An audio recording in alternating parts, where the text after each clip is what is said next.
What about yung pag-alis ni Senator Bato doon sa Senate premises with the blessings of so many senators and all that, and I suppose also of the Senate leadership. Is there any liability there on the part of those who Who helped him. Well, okay, that's I was wondering how to put it. Yun. Or who conspired to free him. Well, you know what I mean. Hindi, diretsahan na.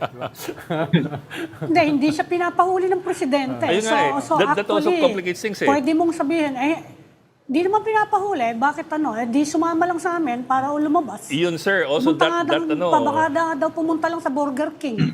Pero kahit Working hindi na kasi, naman. pero kahit hindi kasi siya pinapahuli, meron siyang warrant. Ayun, sir. Yeah. Siyempre, susunod doon sa commander-in-chief yung mga There's a warrant. yung mga state forces. Yes, sir. Talk to us about the liabilities and the responsibilities of all those people of all those stakeholders involved here.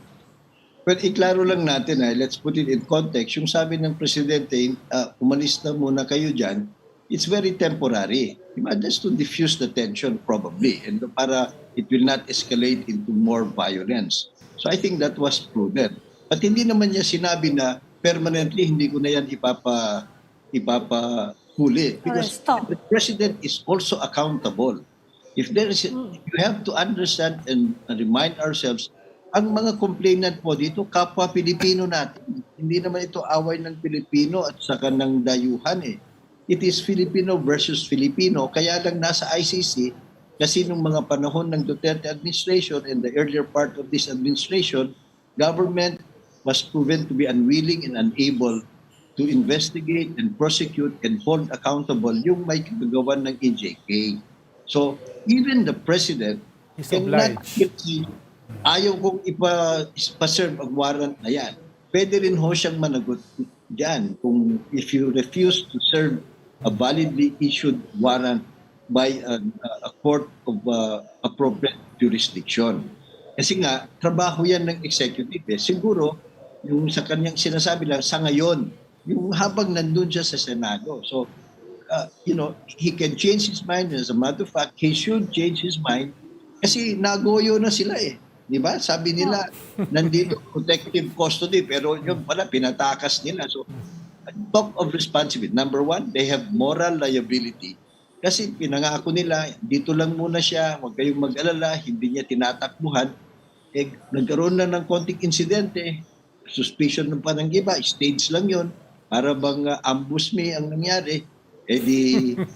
Nawala na yung kanilang protective custody. So, nandun nila yung May reference sa ambush me.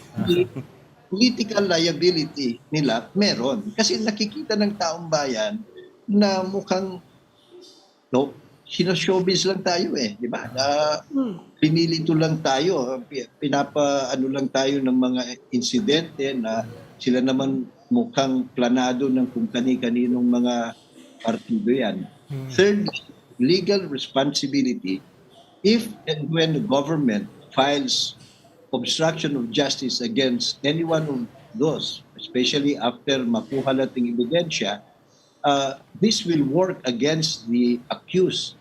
Kasi when you impede, frustrate the administration of justice or the investigation, apprehension, or prosecution of criminal offenders, crimes against humanity is a criminal offense, then that's obstruction of justice. Ang qualification lang doon, knowingly. So maaari nung una, maniwala tayo na knee-jerk reaction lang yan kasi medyo nagkagulo daw, nagkahabulan.